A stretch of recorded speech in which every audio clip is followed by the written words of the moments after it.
and my mother-in-law that's here, they were friends with Frank and Zula.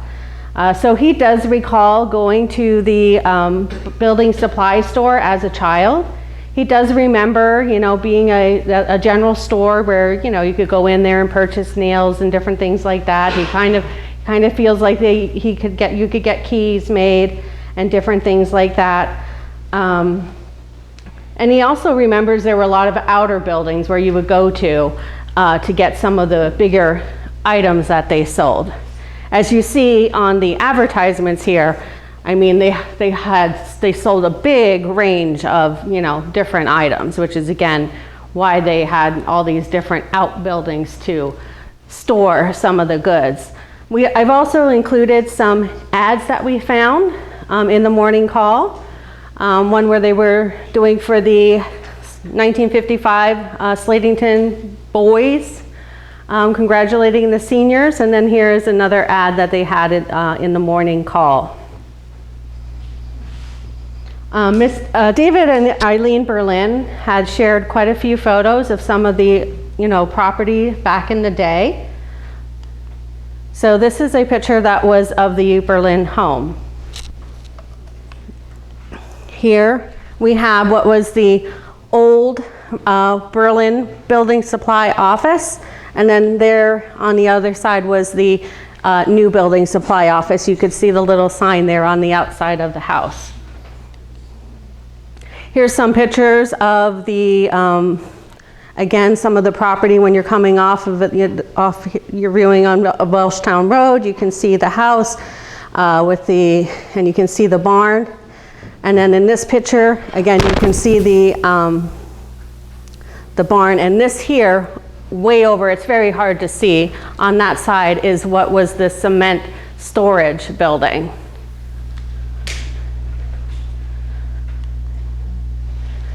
So up here, this first picture, that building is actually still standing today.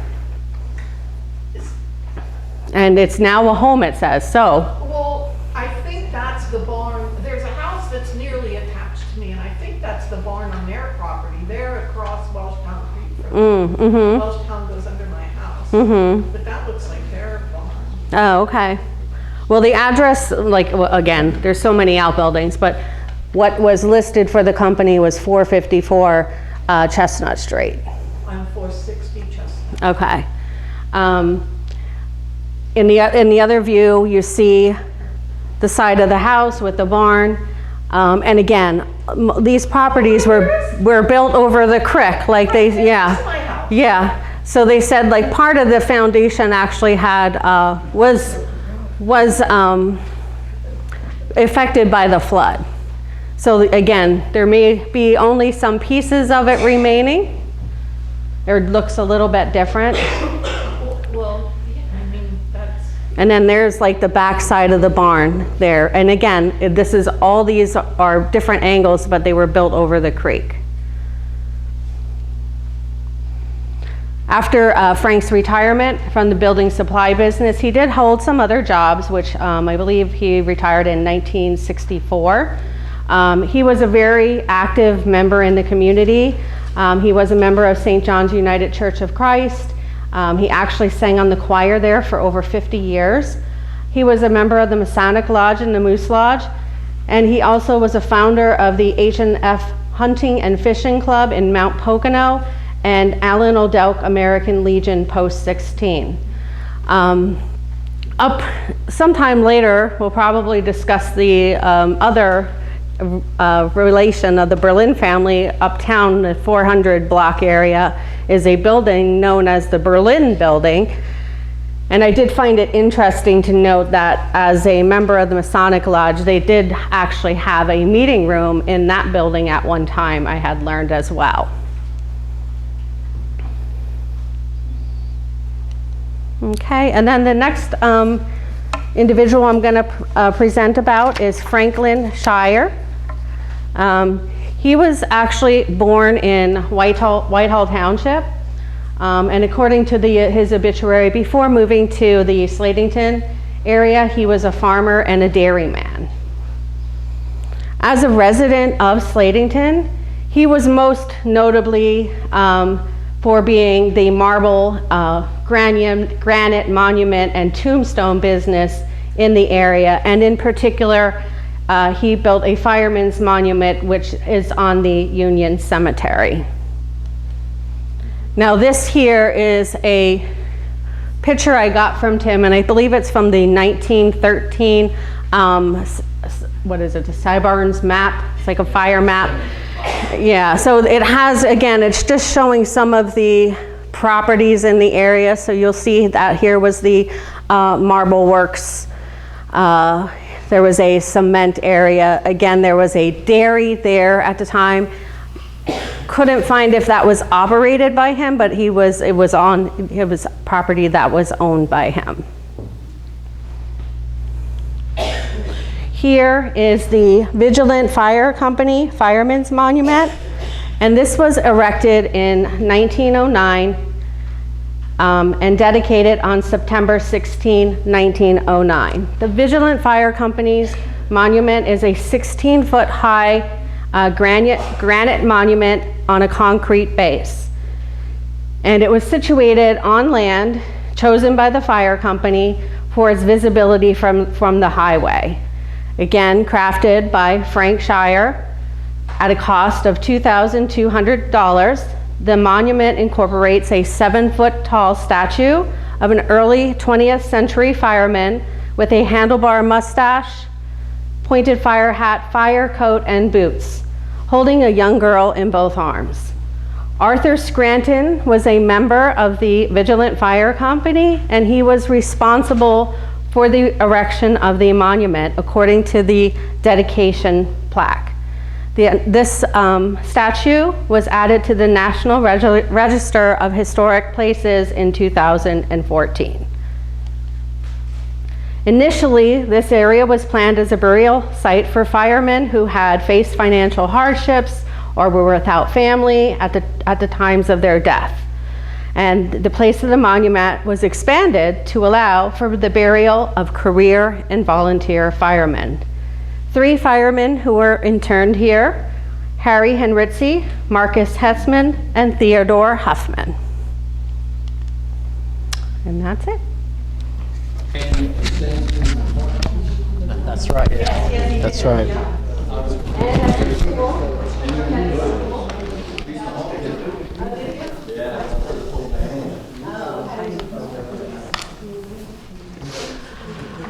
All right, before we talk about the next business, I just want to talk a little bit about this postcard. This is one of my favorite Slatington postcards, and I think it really showcases our title today presentation, where downtown meets uptown. There are so many buildings here. We have the Kern. I always hit the wrong button. All right. I'm going to forget about the laser pointer. We have the Kern home. We have the Lincoln School Building. Robert. We have the high school. Thank you, Tim. I'm not sure if that's part of the grist mill or not. We have Trucker's Mill. We have the News Building. We have the Knitting Mill, which I'm going to talk about. The high school. We can see the tops of 2 churches. The bank building, I believe, Pape's old house there, I believe.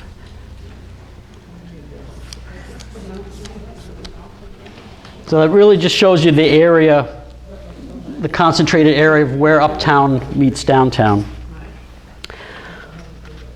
So we're going to continue our detour off Main Street and talk about some of the businesses north of the Main Street Bridge along the western shore of Trout Creek. There's another slightly different view of that same area. As we mentioned in the first 2 business presentations, if you attended, there were areas of the downtown that, for lack of a better word, were industrial centers.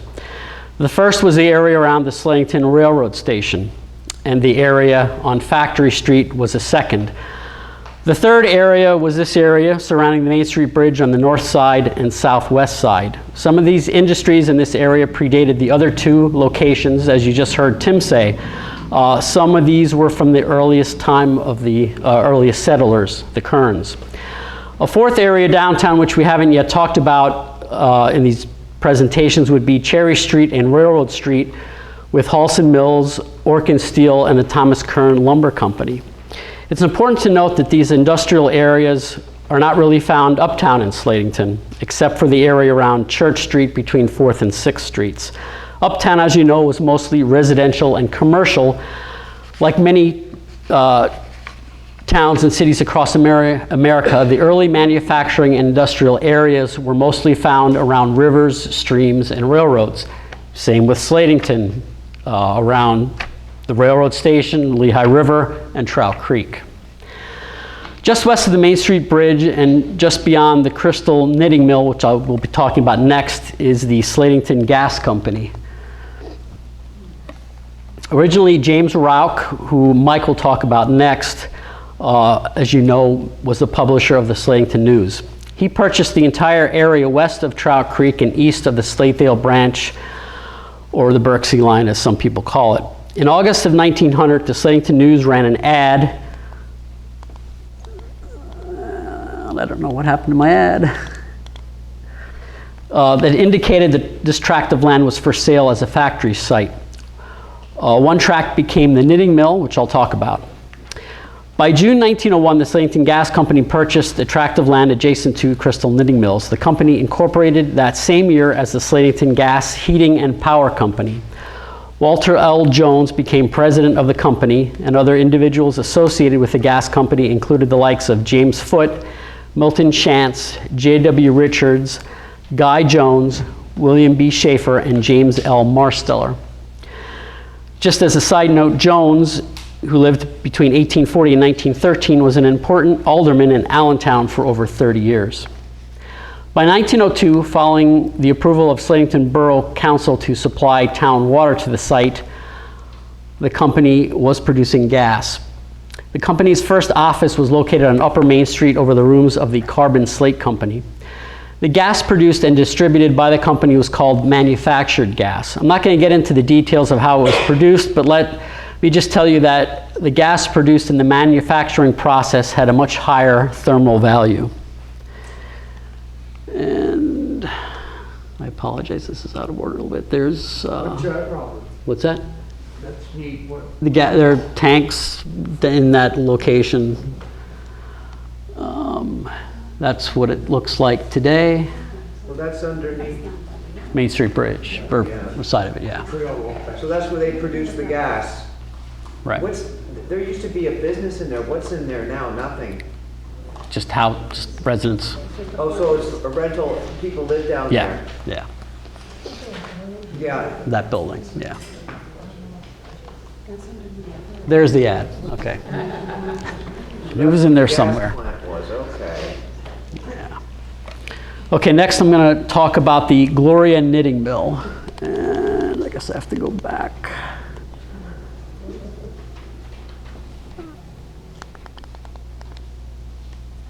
There. As I previously mentioned, the land north of the news building was owned by James Rauch, and he decided to sell it around the turn of the 20th century. They have two tracks. Yeah, it was double. Yeah, it was double tracked. We already talked about the ad in 1900, advertising the land for sale. By December of that same year, 1900, Henry Muschlitz, uncle of Dr. Charles Muschlitz, erected a sizable building on this plot of land, which you can see in the photo. The mill began operations in January of 1901. The two-story wood frame building housed roughly 30 knitting machines, whose output was 150 dozen stockings per day. That's 1,800 a day, or 225 an hour if you're trying to do the math. The mill was originally set up for 25 workers, but was increased to 75 workers after electric lights were introduced. The mill was enlarged several times over the years. It was said that Muschlitz would speak Pennsylvania Dutch when amongst the workers in hopes that they couldn't understand what he was saying. However, as we all know, many of the people around here could speak and understand Pennsylvania Dutch. Following the death of Muschlitz in 1923, his house, the knitting mill, and its contents were sold at public auction in the summer of 1924.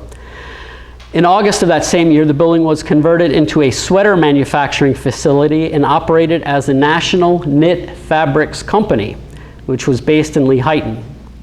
Elwood Pfeiffer, spelled the same way as Pfeiffer's Dam in Franklin Township, Carbon County, Pfeifer, ran the company until his passing in 1933. Pfeiffer's widow, Emma Solt, ran the business for a short time after his death, but eventually sold the business to R.C. Knitting Company of Lehighton in late 1934. Apparently, Lehighton was quite the hub for knitting mills back in that day. In the late 1930s, the Gem Undergarment Company operated out of the building, but by 1940, they moved their operations to an old silk mill in Slategale. Now comes the name that many of us are familiar with, the building being called. Anyone? Gloria, right. The Gloria Manufacturing Company started operating in the building in 1952. The company employed 100 people at one time and manufactured dresses. The company was owned by Andres Pelosi, who managed the company until his retirement in the 1970s. Afterward, the business changed ownership several times. It was known as the Samantha Fashions Factory Outlet, then Sew It Sems Incorporated, and finally Terry Manufacturing, a name that I'm more familiar with from my youth. In the 1990s, the building was converted into apartments. I'm not sure if it's a single residence or if more than one person lives there today. I don't know if anybody knows that or not. I don't know. That's the one that's still there today? Yes. Yeah. Now we're just going to take a quick look at the life of Henry Muschlitz. Henry, or Harry as he was known, was born in 1877 in Aquashikla, the youngest son of Robert and Lavina Boyer. Henry graduated from Slatington High School in 1895 and became a bookkeeper for the Slatington Knitting Company. That recently was organized by his brother Robert Muschlitz, among others. He later became director of the Penn County Trust Company of Allentown and became involved with the Slatington Gas Company. He also served as Burgess of Slatington from 1918 to 1921. Earlier in 1899, he married Carrie Schaefer, and they had one daughter, Reba, who died in 2002. They lived in the Thomas Zellner home in 1919, which was located at the northwest corner of Main and Franklin Streets. And Henry died on December 3rd, 1923. Can I ask a question about the knitting? Sure. Okay. So I was not raised here. I was born in Delaware County, moved to Michigan for 50-some years, and now I'm back. Right. Tim mentioned that I'm a Kern, and the reason I'm here is because this is where my beginnings were. But I don't understand why the silk mills were here. Like, I came from where I lived was all auto manufacturing and everything to do with the automobile industry. But what brought the silk mills here? Where did the silk come from? I'm guessing it was just the area, the transportation, the railroads, and also you had men in the slate quarries. What were the women going to do? So the silk was not raised here then? It wasn't? No. Okay. It was not No. like a business? Okay. Right. All right. Right. That's my guess. I don't know if Tim has anybody thoughts. I always thought the reason knitting mills took off anywhere in this country was because of the dyeing industry preceding it. The slate at this time was, True. rock bottom. You're right. I'm sure the Chamber of Commerce or whatever group they had was try, hey, come here to work, Yeah. I would think that's why they are anywhere they are. I think it'd make it a lot cheaper overseas, but,